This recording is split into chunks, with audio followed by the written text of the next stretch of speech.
Naghahanap ba kayo ng sabong panglaba na sulit at matagal maubos? So, meron akong in-order guys. Ito, monthly talaga, in-order ko to. Kasi sulit siya. Tapos, umaabot siya sa amin ng 1 month, minsan 3 weeks. Depende sa usage talaga. Pero mura na siya guys. So, ito siya guys.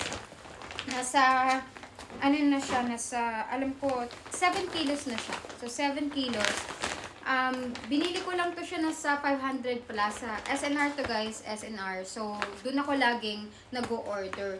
So, dati, yung ino-order ko is, yung dating ino-order ko guys, ito, 10 kg siya. May kasama na siyang timba.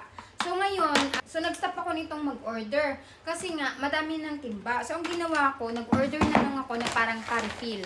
Ito siya guys. Ito, nasa 500 plus lang to guys. Ito, 799 ata, malapit na sa 800. So, sulit na siya guys. Hindi mo siya maubos ng ganun-ganun lang. Lalo na pag, pag konti lang kayo sa bahay. So, alam niyo na guys, Liko Mabayo. Tapos, wag niyo nang steady sa cart niyo ha. Add to cart and check out na. Mwah!